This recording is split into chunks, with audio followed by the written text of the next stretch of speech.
أشهد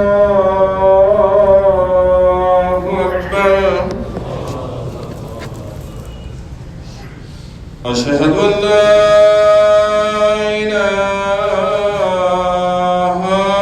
إلا الله.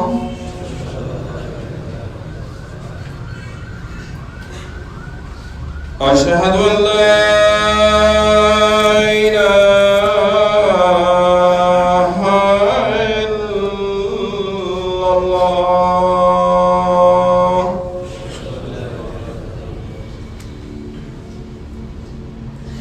أشهد أن محمدًا رسول الله.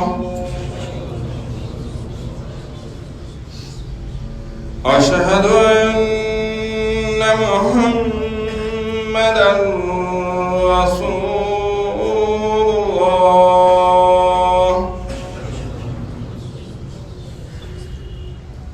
حي على الصلاة.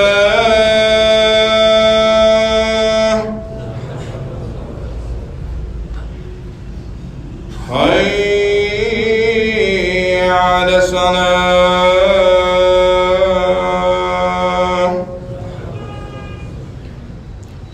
حي على الفلاح.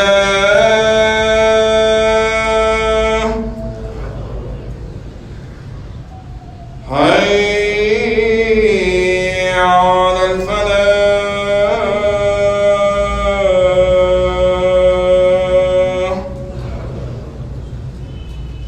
الله أكبر، الله أكبر.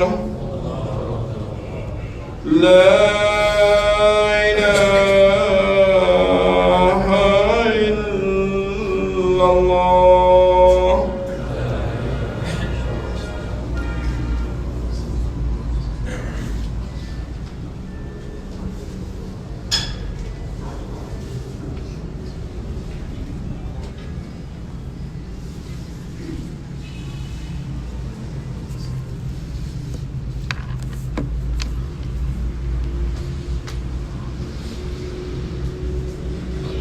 الحمد لله،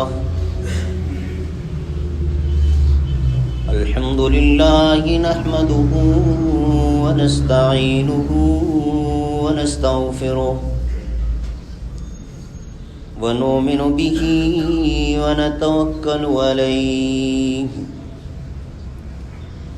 ونعوذ بالله من شرور أنفسنا ومن سيئات أعمالنا. من يهده الله فلا مضل له ومن يضلل فلا هادي له.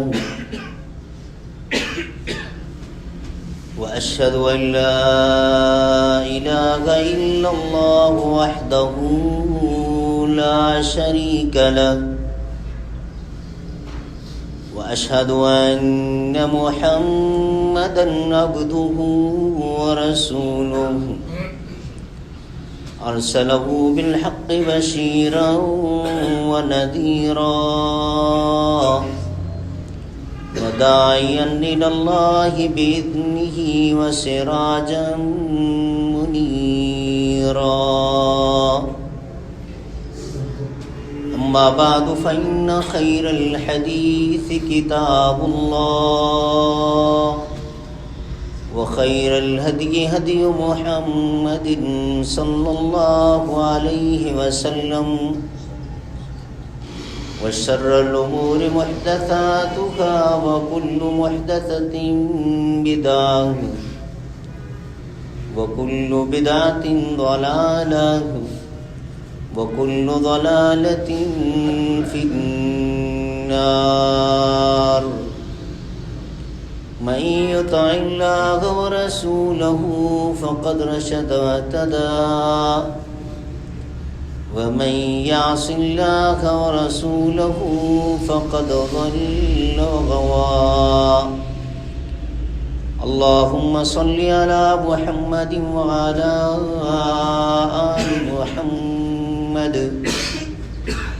كما صليت على إبراهيم وعلى آل إبراهيم إنك حميد مجيد اللهم بارك على محمد وعلى آل محمد كما باركت على إبراهيم وعلى آل إبراهيم إنك حميد مجيد أعوذ بالله السميع العليم من الشيطان الرجيم بسم الله الرحمن الرحيم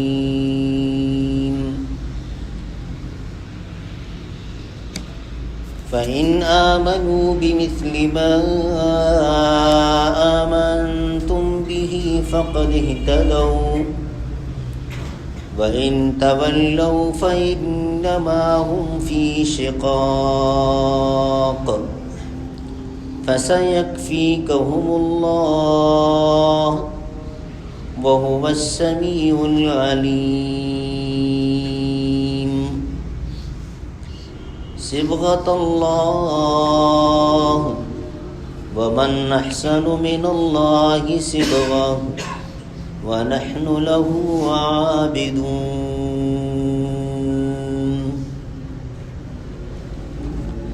اللہ رب العالمین کی حمد و ثنا،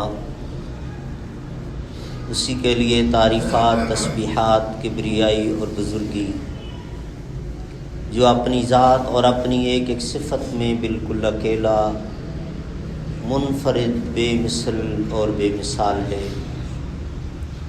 اللہ کی طرف سے، اللہ کے فرشتوں کی طرف سے اور ہم سب مسلمانوں کی طرف سے صلاۃ و سلام خاتم الانبیاء حضرت محمد مصطفیٰ صلی اللہ علیہ وسلم کی ذات اقدس پر، جو اللہ کے آخری نبی اور رسول بن کر مبعوث ہوئے، اپنے مالک کا پسندیدہ دین اسلام اور آخری سچا آسمانی صحیفہ قرآن پاک ہم تلک منون پہنچا کر اس دنیا سے رخصت ہو گئے۔ پچھلے مہینے دسمبر کے دوسرے خطبہ جمعہ میں سورۃ البقرہ کی آیت نمبر 137 کے پہلے حصے کے متعلق ہم نے گفتگو کی تھی کہ اللہ رب العالمین کو رسول اللہ صلی اللہ علیہ وسلم کے شاگرد صحابہ کرام کتنے اچھے لگے، ان کا فرما برداری کا انداز اللہ کو اتنا پسند آیا کہ پروردگار نے ان کے ایمان کو، ان کی اس فرما برداری کو آنے والے تمام مسلمانوں کے لیے کسوٹی اور معیار بنا دیا اور ضمانت دے دی، گارنٹی دے دی، وعدہ دے دیا کہ اگر لوگ نبی کے صحابہ کی طرح فرما بردار بننے کی کوشش کریں گے تو ان کی کامیابی یقینی ہے، دنیا میں بھی اور آخرت میں بھی۔ اور صحابہ کرام کس طرح رسول اللہ صلی اللہ علیہ وسلم کا حکم سنتے ہی اپنے اوپر نافذ کر لیتے تھے، فرما برداری بجا لاتے تھے۔ میں نے اس کی 2 مثالیں آپ کو دی تھیں، ایک مرد حضرات کے متعلق تھی اور ایک خواتین کے متعلق تھی۔ آج اسی آیت کے اگلے حصے کے متعلق ہم گفتگو کریں گے۔ رب العالمین نے فرمایا وَإِن تَوَلَّوْا فَإِنَّمَا هُمْ فِي شِقَاقٍ، کسی طرح کی کوئی کسر نہیں چھوڑی، صحابہ کرام کی تعریف اور ان کے ایمان کی تصدیق کی. حالانکہ جو شروع کے الفاظ تھے وہ کافی تھے. فَإِنْ آمَنُوا بِمِثْلِ مَا آمَنْتُمْ بِهِ فَقَدِ اهْتَدَوْا. لیکن مزید تاکید کے لیے فرمایا کہ اگر لوگوں نے صحابہ کا راستہ چھوڑ دیا، ہم فی شقاق، تباہی کی طرف چل پڑیں گے. صحابہ کا راستہ وہی کامیابی اور نجات کا راستہ ہے. اگر وہ راستہ چھوڑا تو ڈی ٹریک ہو جائیں گے، سلپ ہو جائیں گے، گمراہ ہو جائیں گے. اور یہ وہ راستہ جو اللہ کی نافرمانی کا ہے، شقاق. رب نے اپنے غضب کا اظہار کیا اس میں. اللہ کبھی ان سے خوش نہیں ہوگا. اب دیکھیں فرقہ واریت ہمیں کہاں لے گئی. یہ تو مطلقاً صحابہ کرام اور رسول اللہ صلی اللہ علیہ وسلم نے جن کو نام لے کر دنیا ہی میں جنت کی گارنٹی دے دی، جنت کی بشارت دے دی کہ تم جنتی ہو. اکیلے میں نہیں، سر عام لوگوں کے سامنے. بیسیوں لوگ گواہ کہ رسول اللہ صلی اللہ علیہ وسلم کی سچی زبان سے یہ الفاظ ہیں. اور آپ صلی اللہ علیہ وسلم اپنی مرضی سے کوئی بات نہیں کیا کرتے تھے، چھوٹی سی چھوٹی، اور یہ تو بہت بڑی بات ہے، رب کے حکم سے. آج انہی کے متعلق اگر نازیبا الفاظ، توہین آمیز باتیں، یہ جہالت اور شر کے علاوہ کچھ نہیں ہے. یہ چھوٹے سے چھوٹا لفظ شر اور جہالت. ہمیں اس سے بچنا ہے. ہم نے اس موضوع پر پہلے بھی بات کی تھی. کہاوتیں، قصے، کہانیاں کتابوں میں آ گئیں، شرارتی لوگوں نے لکھی. عبادہ مسلمان کا اڑا، اور خود کہا، انہوں نے تسلیم کیا کہ ہم نے مسلمان کے روپ میں آ کر ان کے لٹریچر میں اتنا غلیظ مواد بھر دیا ہے کہ ان کی صدیاں اور نسلیں گزر جائیں گی، وہ اس کا صفایا نہیں کر پائیں گے پوری پلاننگ کے تحت. اور آج ہم انہیں کے پیچھے لگ جائیں. ایک تو ہمیں اس سے بچنا ہے. اور اس کے بعد اگلے الفاظ فَسَيَكْفِيكَهُمُ اللَّهُ. کیا لفظ ہے یہ! اس کے کئی معنی ہیں کہ اے پیغمبر، دنیا آپ کے متعلق جو چاہے پلاننگ کر لے، آپ کے خلاف چالیں چل لے، آپ کو اللہ کافی ہے. دوسرا معنی، لوگ نبی کے صحابہ کے متعلق جو چاہیں غلاظت بکتے رہیں. یہ آسمان کا تھوکا ہے. اگر بندہ آسمان کی طرف منہ کر کے تھوکے گا تو وہ تھوک کہاں جاتی ہے؟ ان کا کچھ نہیں بگڑے گا. صحابہ کو جو اللہ نے شان اور عظمت دے دی ہے، اس میں کمی نہیں آ سکتی. لوگ اپنی تمام تر شرارتوں کے باوجود ان کا کچھ نہیں بگاڑ سکیں گے.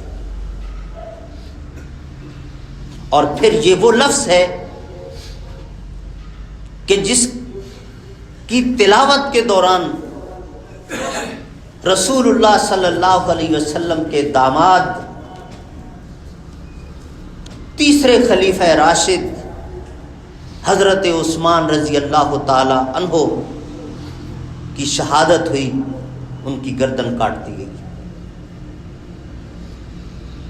فَسَيَكْفِيكَهُمُ اللَّهُ کے الفاظ زبان سے ادا ہو رہے تھے اور تلوار گردن پہ پڑی.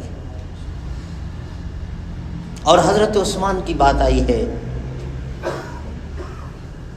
تو بس صرف ایک چیز آپ سے ذکر کرتا ہوں ہم اتنی بات تو سب جانتے ہیں کہ رسول اللہ نے اپنی 2 بیٹیاں ان کے نکاح میں دی تھیں، اسی بنیاد پر ذو النورین کا لقب بھی ان کو ملا، دوہرے داماد۔ لیکن دوسری بیٹی کا رشتہ جو رسول اللہ صلی اللہ علیہ وسلم نے حضرت عثمان کو دیا تھا، وہ کہاں پر دیا تھا اور کس وقت دیا تھا؟ پہلی بیٹی آپ صلی اللہ علیہ وسلم کی حضرت رقیہ، عثمان رضی اللہ تعالیٰ عنہ کی وائف، اس وقت فوت ہوئی جب رسول اللہ صلی اللہ علیہ وسلم غزوہ بدر سے فتح یاب ہو کر واپس مدینہ آ رہے تھے۔ مدینہ پہنچنے سے پہلے حضرت رقیہ فوت ہو گئی اور حضرت عثمان اپنی وائف رسول اللہ کی دختر جنت البقیع میں ان کی تدفین کر رہے تھے۔ آپ صلی اللہ علیہ وسلم کا استقبال سارے صحابہ جو غزوہ بدر میں نہیں گئے تھے سارے کر رہے، دیکھا کہ عثمان نہیں نظر آ رہے، پوچھا تو کہا جی وہ رقیہ فوت ہو گئی اور وہ ابھی جنازہ ہوا اور تدفین کر رہے ہیں بقیع میں۔ رسول اللہ صلی اللہ علیہ وسلم جنت البقیع تشریف لے گئے۔ حضرت عثمان رضی اللہ تعالی عنہ نے سلام عرض کیا اور کہا اللہ کے رسول میں آپ کو جنگ کی فتح کی مبارکباد دوں یا رقیہ کی وفات پر آپ سے کنڈولینس تعزیت کروں؟ میرے لیے تو 2 چیزیں اکٹھی ہو گئیں۔ رسول اللہ صلی اللہ علیہ وسلم نے حضرت عثمان کو گلے لگایا، حضرت عثمان پھوٹ پھوٹ کر رونے لگے۔ رسول اللہ صلی اللہ علیہ وسلم صبر کی تلقین فرما رہے تھے۔ حضرت عثمان کہنے لگے اللہ کے رسول میری صرف بیوی فوت نہیں ہوئی ہے، میری تو ایک بہت بڑی آنر آج ختم ہو گئی ہے، اعزاز تھا، ایک شرف تھا کہ رسول اللہ اور رسول بھی خاتم الانبیاء، نبیوں کا سردار، اس کے داماد ہونے کا جو شرف تھا آج وہ ختم ہو گیا۔ بیوی مل جائے گی، رشتہ ہو جائے گا، لیکن رسول اللہ کی دامادی والا اعزاز یہ آج ختم ہو گیا۔ اب سمجھنے کی بات آ رہی ہے، رسول اللہ صلی اللہ علیہ وسلم نے وہیں پر بقیع میں قبرستان میں اور اپنی رقیہ بیٹی کی قبر پہ کھڑے ہو کر جس کی ابھی تدفین ہو رہی تھی، اسی لڑکے کو، اسی داماد کو فرمایا کہ میں اپنی بیٹی ام کلثوم کا تمہارے ساتھ نکاح کر دوں گا۔ ابھی گھنٹہ نہیں گزرا پہلی بیٹی کی وفات کو، اسی لڑکے کو دوسرا رشتہ، دوسری بیٹی کا رشتہ۔ سوچنے کی بات ہے نا، حضرت عثمان گن پوائنٹ پہ لے رہے تھے کیا؟ اپنے آپ کو بھی دیکھیے، ایک بچی کا رشتہ ہوا، اگر وہ فیملی دوسری بچی کا رشتہ مانگے اور تو اور سب سے پہلے وہ اپنی بچی روکتی ہے کہ نہیں بس ان کو دیکھ لیا، ان کو دوسرا رشتہ، میں بس کافی ہوں۔ یہ ہمارے اخلاق ہیں، یہ ہمارے معاملات ہیں نا۔ وہاں کیا تھا؟ حضرت عثمان رضی اللہ تعالی عنہ سے اللہ کے رسول کتنے خوش تھے، حضرت عثمان نے کتنا مطلب داماد ہونے کا حق ادا کیا ہوا تھا، رسول اللہ کا دل جیتا ہوا تھا کہ آپ صلی اللہ علیہ وسلم پہلی بیٹی کی قبر پہ کھڑے ہو کر اسی بندے کو اپنی دوسری بیٹی کی خود آفر کر رہے ہیں۔ ابھی انہوں نے تو مانگی نہیں۔ عقل مند کے لیے اتنا کافی ہے کہ جس سے رسول اللہ اتنی محبت کریں وہ کتنا عظیم انسان ہوگا، اور ہمیں بھی اس کے ساتھ محبت کرنی ہے۔ اور مظلومیت اگر بیان کریں تو انسان ضبط نہیں کر سکتا، کنٹرول نہیں کر سکتا۔ 40 دن تک، اور وہ کنواں جو خود حضرت عثمان نے اپنی ذاتی پیسے سے خرید کر کے مسلمانوں کے لیے وقف کیا تھا،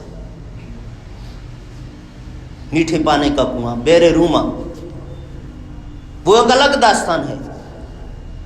پوری پیمنٹ حضرت عثمان کی اپنی ذاتی آمدنی سے کی ہوئی تھی، وقف کر دیا تھا مسلمانوں کے لیے۔ اس کنویں سے حضرت عثمان پانی نہیں پی سکتے تھے، 40 دن تک روک کے رکھا بلوائیوں نے۔ اور پھر رسول اللہ صلی اللہ علیہ وسلم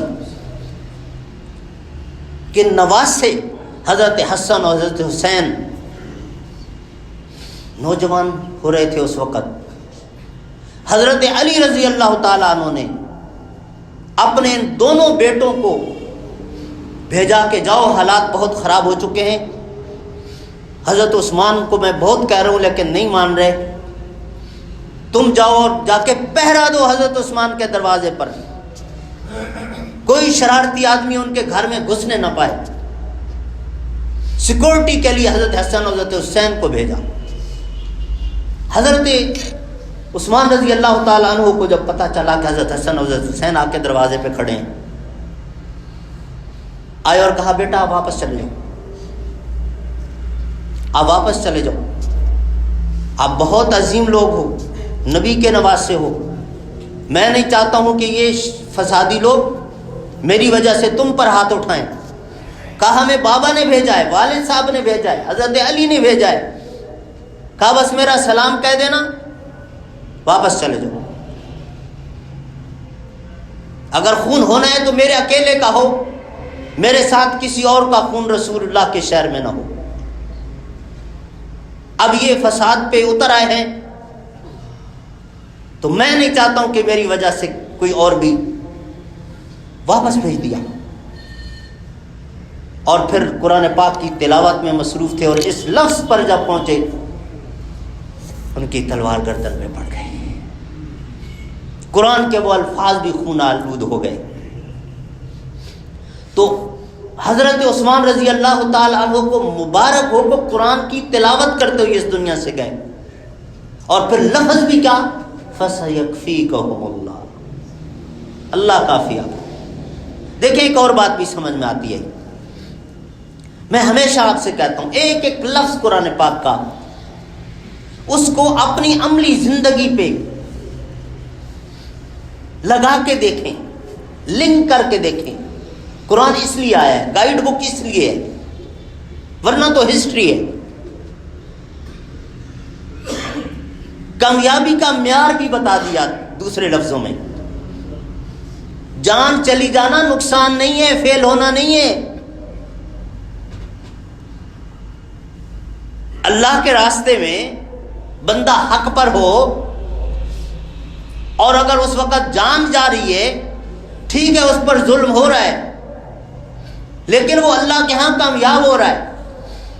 کامیابی کی علامت صرف یہ نہیں ہے کہ جان بچ جائے،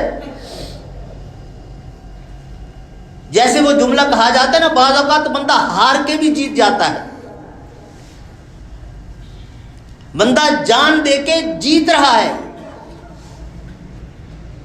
وقتی طور پہ نقصان اٹھا کے جیت رہا ہوتا ہے، بازی لے جا رہا ہوتا ہے، عزت پا رہا ہوتا ہے، مستقبل میں اپنے لیے خیر کا دروازہ کھول رہا ہوتا ہے۔ یہ جو نقد ہم ہتھیلی پہ رزلٹ چاہتے ہیں نا، یہ نظام نہیں ہے۔ کچھ چیزیں انویسٹ کرنی پڑتی ہیں اور عرصے کے بعد اس کے ریزلٹس نکلتے ہیں۔ رسول اللہ صلی اللہ علیہ وسلم نے 21 سال نبوت کے اعلان کے بعد، تھوڑا عرصہ نہیں ہے، 21 سال، 13 سال مکہ کے اور 8 سال مدینہ کے، کتنی تکلیف میں گزارے۔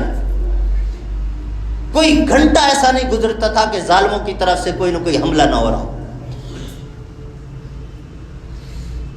پل پل پہ آپ صلی اللہ علیہ وسلم کو ستایا، 21 سال۔ ہمیں تو دیکھیں نا، کوئی یقین نہیں ہوتا کہ پتہ نہیں میرا موقف صحیح ہے یا غلط ہے، ممکن ہے سامنے والا اس کا موقف درست ہو۔ وہاں تو رتی برابر شک نہیں تھا نا، رسول اللہ حق پر تھے،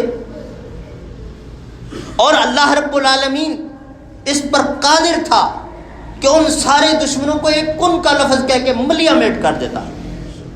بلکہ اس سے بڑھ کر اللہ تو اس پر بھی قادر کہ ان کے دل اللہ کی مٹھی میں، کن کا لفظ کیا کہ ان سب کو رسول اللہ کا عاشق اور دیوانہ بنا دیتا بجائے دشمن کے۔ کر سکتا تھا اللہ، نہیں کیا اللہ نے، ہمارے لیے سبق چھوڑا۔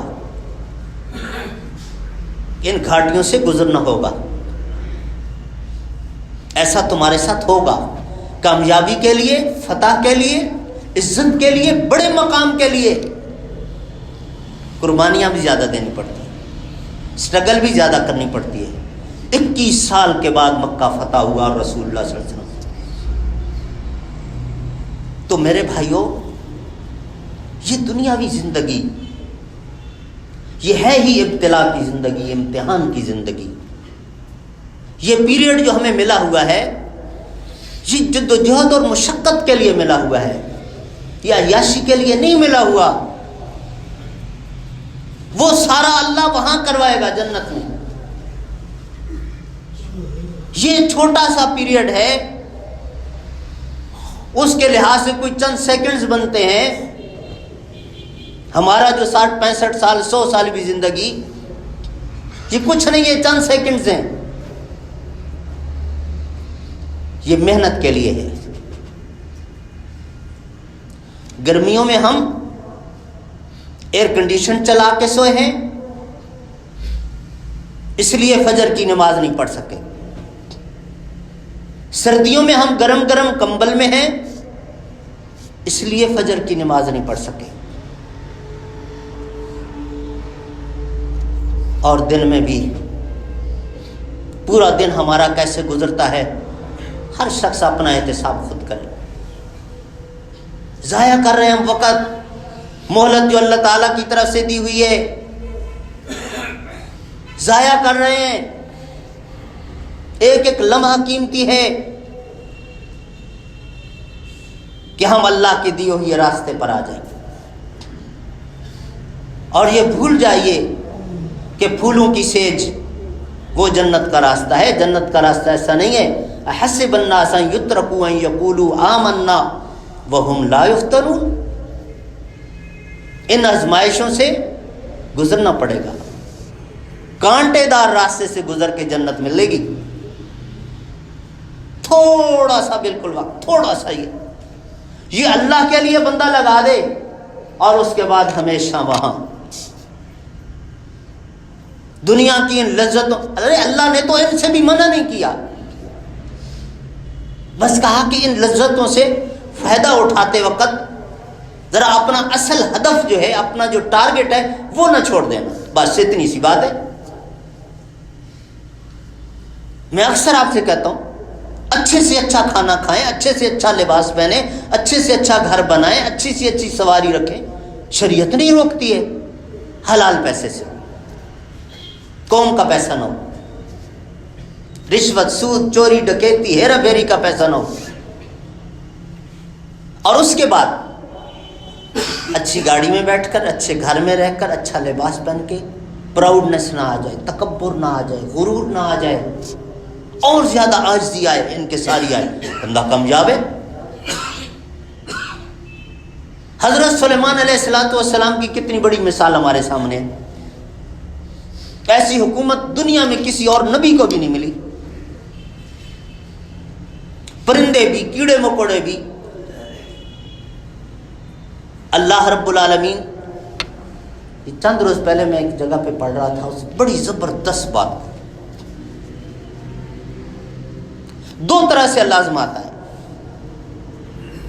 کبھی تکلیف دے کے، کبھی آسائش اور راحت دے کے۔ تکلیفیں دیکھنی ہے تو محمد الرسول اللہ صلی اللہ علیہ وسلم، حضرت ابراہیم علیہ السلام، پچھلی آیات میں ہم نے ان کا بہت تذکرہ کیا کہ بار بار ان کا ذکر آیا۔ پوری زندگی بیٹے تھے تو باپ چھڑوایا، پھر باپ بنے تو بیٹا ذبح کرنے کا حکم دے دیا، اور پہلے کچھ عرصہ دور چھڑوایا، آگ، یہ سارے واقعات۔ ابراہیم علیہ السلام کی مثال آزمائشوں میں، تکلیفوں میں کامیاب ہوئے۔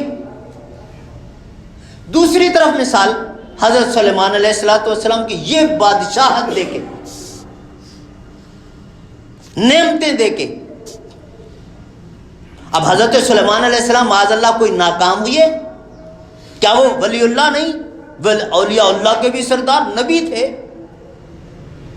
تو ہم نے یہ کیوں معیار بنا لیا کہ ولی اللہ جو ہے وہ میلا کچیلا، گندا اور اس طرح کا ہوگا؟ ولی اللہ دیکھیں ذرا، وہ معیار ہے، وہ معیار ہے، صاف ستھرا، اچھی وضاقتہ، شان والا ولی اللہ حضرت سلیمان علیہ السلام، وہ ہمارے لیے بھی وہی معیار ہے۔ تو اچھا کھانا، اچھا لباس، اچھی سواری، اچھا گھر، یہ چیزیں ولایت یا تقوی کے خلاف نہیں ہیں، بس حلال کی ہوں، اور پھر ان سے فائدہ اٹھاتے ہوئے، ان میں رہتے ہوئے اذان آئے حی علی الصلاۃ، پھر چھوڑ دے اپنا کمرہ، پھر اپنا کمبل چھوڑ دے، کامیاب ہے، ولی اللہ ہے، اللہ کا دوست ہے۔ تو دین کو صحیح سمجھنا، نبیوں کی ان سیرت کے حوالے سے، قرآن کی ان آیات کے حوالے سے، اللہ رب العالمین ہم سب کو صحیح معنوں میں اپنا فرما بردار بندہ بننے کی توفیق عطا فرمائے، اور ہم سب کا خاتمہ اللہ اپنی فرما برداری پر فرما دے۔ سبحان ربک رب العزت عما یصفون وسلام علی المرسلین والحمد للہ رب العالمین۔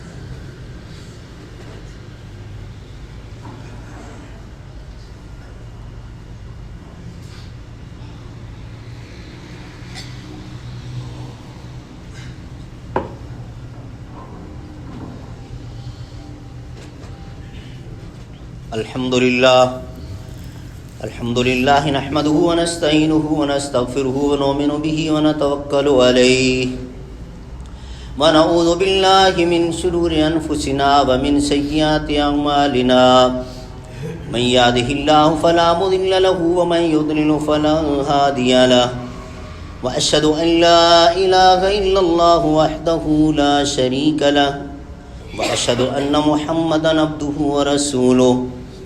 اللہم صلی علی محمد وعلی آل محمد کما صلیت علی ابراہیم وعلی آل ابراہیم انک حمید مجید۔ اللہم بارک علی محمد وعلی آل محمد کما بارکت علی ابراہیم وعلی آل ابراہیم انک حمید مجید۔ ربنا ظلمنا انفسنا وان لم تغفر لنا وترحمنا لنكونن من الخاسرين۔ ربنا آتنا في الدنيا حسنة وفي الآخرة حسنة وقنا عذاب النار۔ ربنا لا تزغ قلوبنا بعد إذ هديتنا وهب لنا من لدنك رحمة إنك أنت الوهاب۔ ربنا اصرف عنا عذاب جهنم إن عذابها كان غراما إنها ساءت مستقرا ومقاما۔ ربنا لا تؤاخذنا إن نسينا أو أخطأنا، ربنا ولا تحمل علينا إصرا كما حملته على الذين من قبلنا، ربنا ولا تحملنا ما لا طاقة لنا به واعف عنا واغفر لنا وارحمنا أنت مولانا فانصرنا على القوم الكافرين۔ سبحان ربک رب العزت عما یصفون وسلام علی المرسلین والحمد للہ رب العالمین۔